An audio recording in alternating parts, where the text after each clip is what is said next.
नमस्कार दोस्तों, आपका एग्जाम जीत में स्वागत है। आज हम सीजीपीएससी एसीएफ के एग्रीकल्चर कृषि के महत्वपूर्ण टॉप 30 क्वेश्चन करने वाले हैं। अगर आप इस चैनल पे नए हैं तो चैनल को सब्सक्राइब करिए और इस बेल आइकन पर क्लिक करिए। तो आज का हमारा पहला प्रश्न है फिलरिस माइनर किस फसल की खरपतवार है? तो पहला ऑप्शन दिया है चना, दूसरा ऑप्शन है मूंगफली, ऑप्शन तीसरा दिया है गन्ना और चौथा ऑप्शन दिया है गेहूं।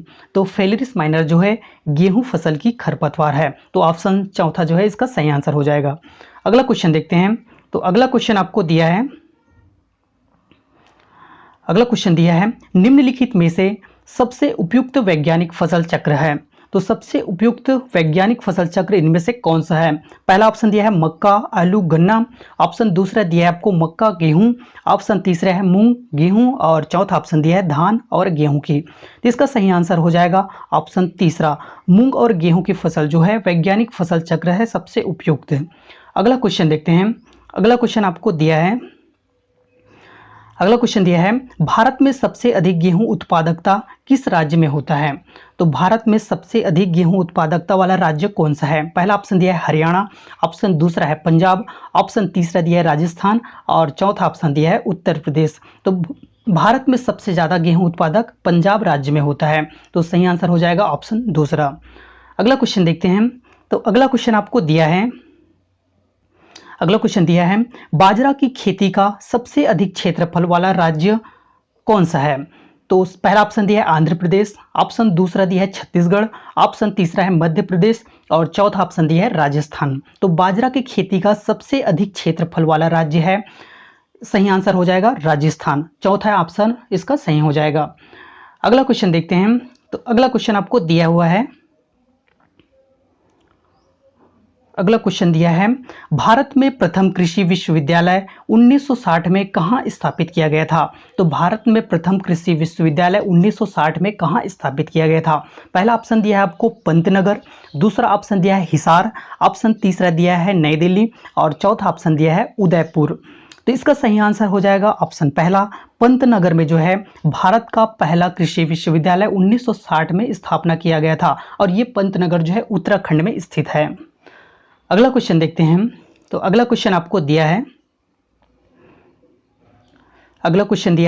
भारत में हरित क्रांति का मुख्य परिणाम क्या था? तो भारत में हरित क्रांति का मुख्य परिणाम क्या था? पहला ऑप्शन दिया है उचित फसल प्रबंध, दूसरा ऑप्शन दिया है गेहूं और धान की बौनी प्रजातियां, ऑप्शन तीसरा दिया है उर्वरकों का उपयोग और चौथा ऑप्शन दिया है सिंचाई के साधन। तो इसका सही आंसर हो जाएगा गेहूं और धान की बौनी प्रजातियां। ये जो है मुख्य परिणाम था भारत में हरित क्रांति का, गेहूं और धान की बौनी प्रजातियां। अगला क्वेश्चन देखते हैं। अगला क्वेश्चन आपको दिया है, गेहूं में सिंचाई की सबसे क्रांतिक अवस्था कौन सी है? तो गेहूं में सिंचाई की सबसे क्रांतिक अवस्था इनमें से कौन सी है? तो पहला ऑप्शन आता है आपका बूट अवस्था, दूसरा ऑप्शन आप जाता है ताजमूल अवस्था और तीसरा ऑप्शन है गांठ बनने की अवस्था और चौथा ऑप्शन दिया है आपको दुग्ध अवस्था। तो गेहूं की सिंचाई में सबसे क्रांतिक अवस्था हो जाता है ताजमूल अवस्था। मतलब ये होता है गेहूं के बीज बोने का लगभग 21 दिन के बाद ये जो अवस्था होती है वो क्रांतिक अवस्था होती है गेहूं के सिंचाई के लिए। अगला क्वेश्चन देखते हैं। तो अगला क्वेश्चन आपको दिया है, एरोइंग से क्या तात्पर्य है? तो एरोइंग से क्या तात्पर्य है? पहला ऑप्शन दिया है केले में फूल बनना, दूसरा ऑप्शन दिया है प्याज में फूल निकलना और तीसरा ऑप्शन दिया है आपको गन्ने में फूल का निकलना और चौथा ऑप्शन दिया है धान में पुष्पन प्रारंभ होना। तो इसका सही आंसर हो जाएगा ऑप्शन तीसरा, गन्ने में फूल का निकलना जो है एरोइंग है। एरोइंग से तात्पर्य क्या है? गन्ने में फूल का निकलना। अगला क्वेश्चन देखते हैं। तो अगला क्वेश्चन आपको दिया है, आपको निम्न में से आम की प्रजाति इनमें से कौन से हैं? तो निम्नलिखित में से आम की प्रजातियां इनमें से कौन सा है? पहला दिया है ऑप्शन इलाहाबाद सफेद, दूसरा ऑप्शन दिया है आपको क्रांति, तीसरा ऑप्शन दिया है नीलम और चौथा ऑप्शन दिया है संगम। तो नीलम जो है आम की प्रजाति है, तीसरा ऑप्शन इसका सही आंसर हो जाएगा। नीलम क्या है? आम की प्रजाति है। अगला क्वेश्चन देखते हैं। नेक्स्ट क्वेश्चन दिया आपको, नेक्स्ट क्वेश्चन है हार्वेस्ट इंडेक्स का सूत्र क्या है? तो हार्वेस्ट इंडेक्स का सूत्र इनमें से कौन सा है? पहला ऑप्शन दिया है दाने का उत्पादन बटे बायोलॉजिकल उत्पादन, और दूसरा ऑप्शन दिया है दाने का उत्पादन बटे भूसे का उत्पादन, और तीसरा ऑप्शन दिया है आपको पत्तियों का क्षेत्रफल बटे भूमि का क्षेत्रफल, और चौथा ऑप्शन दिया है भूमि का क्षेत्रफल बटे पत्तियों का क्षेत्रफल।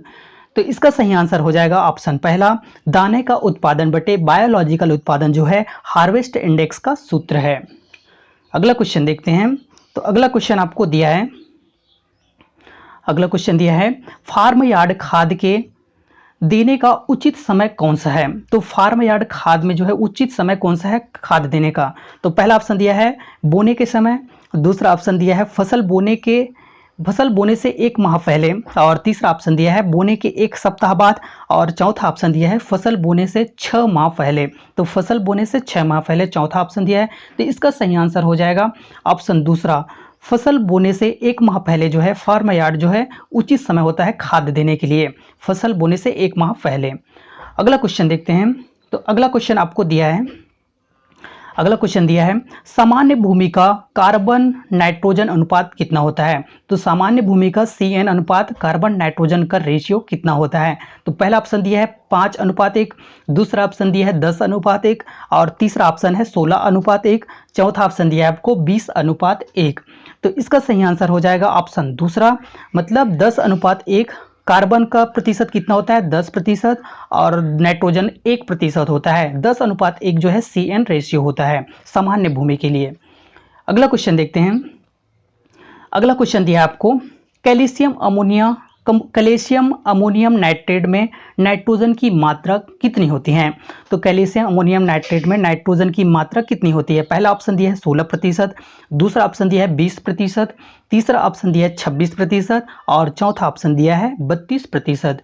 इसका सही आंसर हो जाएगा ऑप्शन तीसरा, 26% होता है CN में जो है नाइट्रोजन की मात्रा। कैल्शियम अमोनियम नाइट्रेट में नाइट्रोजन की मात्रा जो है 26% होती है। अगला क्वेश्चन देखते हैं। तो नेक्स्ट क्वेश्चन दिया है आपको, अगला क्वेश्चन दिया है डाई अमोनियम फास्फेट में फास्फोरस की मात्रा कितनी होती है। तो डाई अमोनियम P2O5 में फास्फोरस की मात्रा कितनी होती है। फास्फोरस पेंटाऑक्साइड में इसकी फास्फोरस की मात्रा, तो पहला ऑप्शन दिया है 16%, दूसरा ऑप्शन दिया है 32%, और तीसरा ऑप्शन दिया है आपको 46%, और चौथा ऑप्शन दिया है आपको 60%। तो इसका सही आंसर हो जाएगा 46% होता है फास्फोरस की मात्रा। P2O5 में फास्फोरस की मात्रा कितना होता है 46%। अगला क्वेश्चन देखते हैं। तो अगला क्वेश्चन आपको दिया हुआ है, तो अगला क्वेश्चन दिया है निम्न में से कौन पौधों से फूलों का गिरना कम कर सकता है। तो पहला ऑप्शन दिया है ऑक्सिन, ऑप्शन दूसरा है इथिलीन, ऑप्शन तीसरा दिया है आपको जिब्रेलिक एसिड, और चौथा ऑप्शन दिया है आपको काइनेटिन। तो इसका सही आंसर हो जाएगा पहला ऑप्शन, ऑक्सिन जो है पौधों में फूलों को गिरना को कम कर सकता है। अगला क्वेश्चन देखते हैं। अगला क्वेश्चन आपको दिया है कोशिका के अंदर प्रकाश संश्लेषण किस भाग में होता है। तो कोशिका के अंदर जो है प्रकाश संश्लेषण किस भाग में होता है, पहला ऑप्शन दिया है क्लोरोप्लास्ट, ऑप्शन दूसरा है आपका माइटोकॉन्ड्रिया, और तीसरा ऑप्शन दिया है न्यूक्लियस, और चौथा ऑप्शन दिया है आपको राइबोसोम। तो इसका सही आंसर हो जाएगा ऑप्शन पहला, क्लोरोप्लास्ट से जो है प्रकाश संश्लेषण होता है कोशिका के अंदर। अगला क्वेश्चन देखते हैं। तो अगला क्वेश्चन आपको दिया हुआ है पौधों में भोज्य पदार्थों का प्रवाह होता है। तो पौधों में भोज्य पदार्थों का प्रवाह इसमें से कहां से होता है। तो पहला ऑप्शन दिया है अंतःत्वचा द्वारा, ऑप्शन दूसरा है फ्लोएम द्वारा, तीसरा ऑप्शन दिया है रिक्तिका के द्वारा, और चौथा ऑप्शन दिया है आपको जाइलम के द्वारा। तो इसका सही आंसर हो जाएगा ऑप्शन दूसरा, फ्लोएम के द्वारा जो है पौधों में भोज्य पदार्थों का प्रवाह होता है। अगला क्वेश्चन देखते हैं। तो नेक्स्ट क्वेश्चन दिया है आपको, नेक्स्ट क्वेश्चन है पर्ण क्षेत्र इंडेक्स का सूत्र क्या है। तो पर्ण क्षेत्र इंडेक्स का इसमें से सूत्र कौन सा रहेगा। तो पहला ऑप्शन दिया है भूमि का क्षेत्रफल बटे पर्णों का क्षेत्रफल, दूसरा ऑप्शन दिया आपको पर्णों का क्षेत्रफल बटे भूमि का क्षेत्रफल, तीसरा ऑप्शन दिया आपको पर्णों का क्षेत्रफल बटे पर्णों की अवधि, और चौथा ऑप्शन दिया है पर्णों का भार बटे पर्णों का क्षेत्रफल। तो इसका सही आंसर हो जाएगा ऑप्शन दूसरा, पर्णों का क्षेत्रफल बटे भूमि का क्षेत्रफल जो है पर्ण क्षेत्रफल इंडेक्स का सूत्र है। अगला क्वेश्चन देखते हैं। अगला क्वेश्चन आपको दिया हुआ है, अगला क्वेश्चन दिया है फ्लेक्स किसका रेशा है। फ्लैक्स जो है किसका रेशा है इनमें से? तो पहला दिया है आपका कपास, दूसरा ऑप्शन दिया है जूट, तीसरा ऑप्शन दिया है आपका अलसी और चौथा ऑप्शन दिया है आपको सनई। तो इसका सही आंसर हो जाएगा ऑप्शन तीसरा, अलसी। अलसी का रेशा है। फ्लैक्स किसका रेशा है? अलसी का रेशा है। अगला क्वेश्चन देखते हैं। अगला क्वेश्चन दिया है, भारत में आलू का प्रजनन केंद्र शिमला में क्यों स्थित है? तो आलू का प्रजनन केंद्र जो है शिमला में क्यों स्थित है? पहला ऑप्शन दिया है पर्वतीय क्षेत्र में आलू पूरे साल उगता है, दूसरा ऑप्शन दिया है आलू का मैदानी क्षेत्र में फूल नहीं बनना, और तीसरा ऑप्शन दिया है आपको पर्वतीय क्षेत्रों में आलू की गुणवत्ता अच्छी होती है, और चौथा ऑप्शन दिया आपको आलू पर्वतीय क्षेत्रों में अच्छा उगता है। तो इसका सही आंसर हो जाएगा ऑप्शन दूसरा, इसका सही आंसर हो जाएगा। मतलब आलू का मैदानी क्षेत्र में फूल नहीं बनता है, ये जो है इसीलिए जो है शिमला में स्थित है। आलू का प्रजनन केंद्र कहाँ स्थित है? शिमला में स्थित है। कारण इसका यह है कि आलू का मैदानी क्षेत्र में फूल नहीं बनता है। अगला क्वेश्चन देखते हैं। अगला क्वेश्चन आपको दिया हुआ है, निम्न में से कौन सी कोल फसल कहलाती है? तो इनमें से कौन सी जो है कोल फसल कहलाती है? पहला ऑप्शन है अरबी, ऑप्शन दूसरा दिया है भिंडी, ऑप्शन तीसरा दिया है बैगन, और चौथा ऑप्शन दिया है आपको फूल गोभी। तो इसका सही आंसर हो जाएगा फूल गोभी जो है कौन सी फसल कहलाती है? कोल फसल कहलाती है। अगला क्वेश्चन है, अगला क्वेश्चन आपको दिया है, अल्टरनेट बीयरिंग किस फसल का सामान्य लक्षण है?